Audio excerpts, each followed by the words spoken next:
कानपुर का ऋतिक 15 दिन से क्यों है लापता? आखिर ऋतिक का अपहरण किसने किया? कानपुर पुलिस के हाथ इतने दिन बाद भी क्यों है खाली?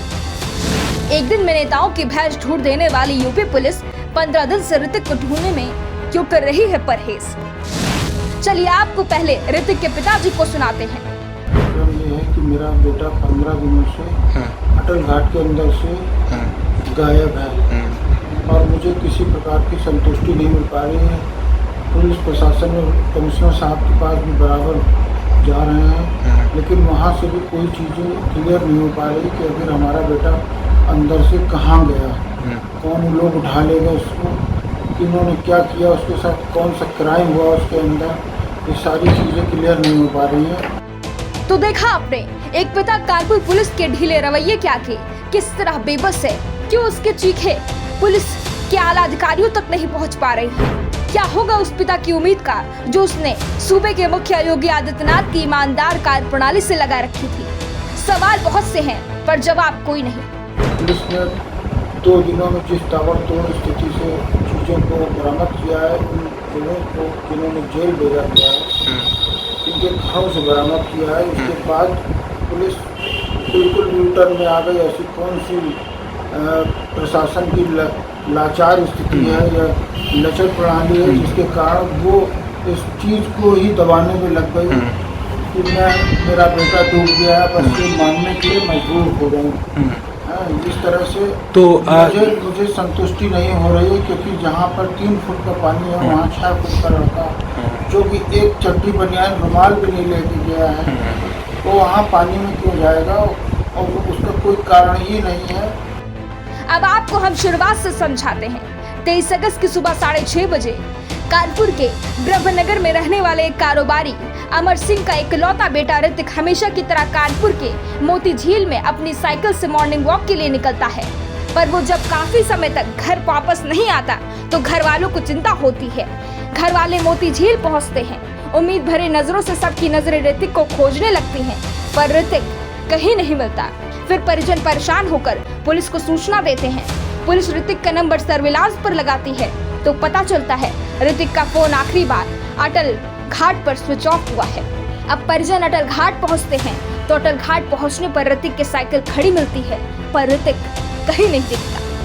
साहब ने बस ये कहा कि यहाँ पर अभी फाइल है और उसके बाद इस जगह फाइल चली गई, उस जगह फाइल चली गई, इस तरह से ट्रांसफर होती रही है बस, मगर हमको हमारा लड़का बरामद नहीं हुआ अभी तक। हमारा लड़का कहाँ है, किस स्थिति में है। अचानक से ऋतिक के परिजनों को 3 संदिग्ध दिखते हैं। उन तीनों पर घर वालों को शक होता है। शक के आधार पर पुलिस तीनों को उठा लेती है, जिसके बाद में शक सच में तब्दील हो जाता है जब तीनों में मनीष नाम के शख्स ने ये कबूला कि रजत नाम की लड़की के पास ऋतिक का मोबाइल फोन है। फिर रजत को उठाया जाता है। रजत के पास से ऋतिक का फोन मिलता है। जब रजत से पूछा गया तुम्हारे पास फोन कैसे आया, तो रजत ने बताया वो डूब गया था, मैंने फोन चुरा लिया। जिसके बाद ऋतिक के चचेरे भाई रतन ऋतिक के फोन का पासवर्ड खोलकर देखते हैं, उसमें सुबह 7:30 बजे पुलिस का डायल 112 नंबर दिखता है, जहां से ये शक और मजबूत हो जाता है और सवाल बोलने लगते हैं। फिर उसका भाई रतन फोन की पिक्चर गैलरी खोलकर देखता है, उसमें एक शख्स ऋतिक के साथ एक सेल्फी में पीछे नजर आता है, पर ढूंढकर उससे पूछताछ होती है तो साफ मुकर जाता है कि मुझे कुछ नहीं पता। यहीं से शक के सवाल की बौछार शुरू हो जाती है। पुलिस ऋतिक को गंगा नदी में नहाने के दौरान डूब जाने से उसकी मौत बताकर अपना पल्ला झाड़ते नजर आ रही है। से किडनैप हुआ है, अपहरण हुआ है, ये सारी चीजें हैं और ये हमें बड़ी दुख है कि हमारे माननीय श्री योगी आदित्यनाथ की इतनी पावरफुल सरकार होते हुए जो कि मुझे इतना विश्वास था कि हमारे यहाँ क्राइम रेट बहुत घटा हुआ है, लेकिन क्राइम इस तरह का भी यहाँ पे क्राइम हो रहा है जिसकी कि प्रशासन के द्वारा कोई भी पकड़ नहीं है। प्रशासन उसको कुछ नहीं कर पा रहा है। पर इतने सवालों के बीच पुलिस डूबकर मौत कैसे बता सकती है? सवाल नंबर 1, अगर ऋतिक के डूबने से मौत हुई है तो उसके फोन में पुलिस का नंबर डायल कौन करेगा, जबकि फोन में पैटर्न था। पुलिस के मुताबिक इमरजेंसी नंबर बिना फोन के खोले डायल हो जाता है।